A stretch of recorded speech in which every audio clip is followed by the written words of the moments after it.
আবার একটি নতুন রেসিপি নিয়ে আপনাদের পাশে চলে এলাম। পটল, আলু, ছোট তেঁতো বেগুন আর বেসনের বড়ি দিয়ে রেসিপিটি শুরু থেকে শেষ পর্যন্ত দেখবেন।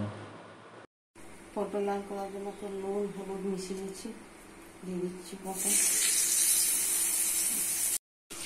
ভাজা হয়ে গেছে। সেজন্য পেঁয়াজ কুচি দিচ্ছি, 3 চামচ বেসন,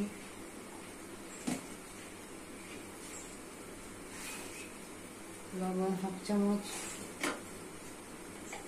হলুদ গুঁড়ো সামান্য পরিমাণ,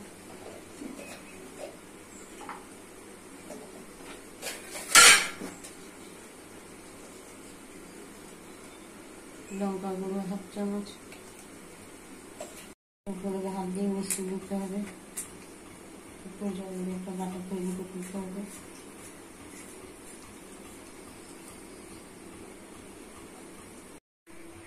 মাখানা হয়ে গেছে, চলে যাচ্ছি ভাজতে।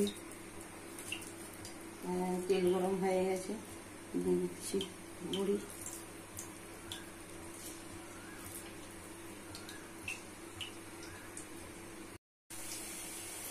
একটা তেল দিয়ে দিচ্ছি,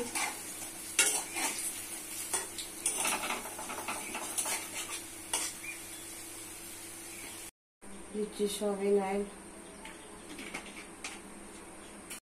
দিচ্ছি ছোট তেঁতো বেগুন, ভেজে নিতে হবে তেলে, সামান্য লবণ।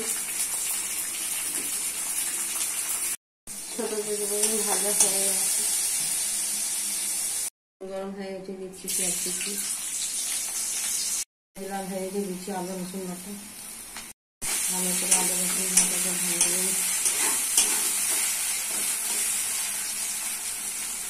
রসুন লাল হয়ে গেছে, দিচ্ছি মশলা, হলুদ গুঁড়ো 1 চামচ, লঙ্কা গুঁড়ো 1 চামচ, জিরা গুঁড়ো 1 চামচ, ধনে গুঁড়ো 1 চামচ, লবণ 1 চামচ। মশলা ভালো করে কষিয়ে নিতে হবে। মশলা কষা হয়ে গেছে,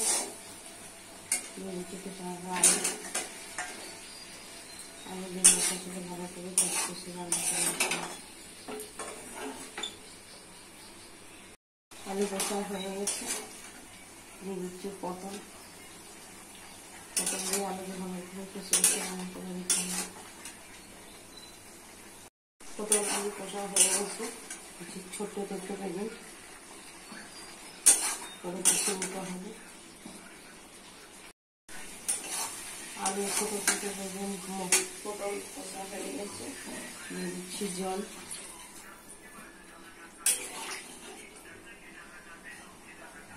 দিচ্ছি ভেজে রাখা বড়ি, ভাজা জিরে গুঁড়ো, হয়ে গেলে ডান করে দেখাচ্ছি। রেসিপিটি রেডি হয়ে গেছে। কত সুন্দর, কত টেস্টি। বাড়িতে করে খাবেন, পরিবারকে করে খাবেন। সাবস্ক্রাইব করবেন, সঙ্গে থাকবেন, পাশে থাকবেন।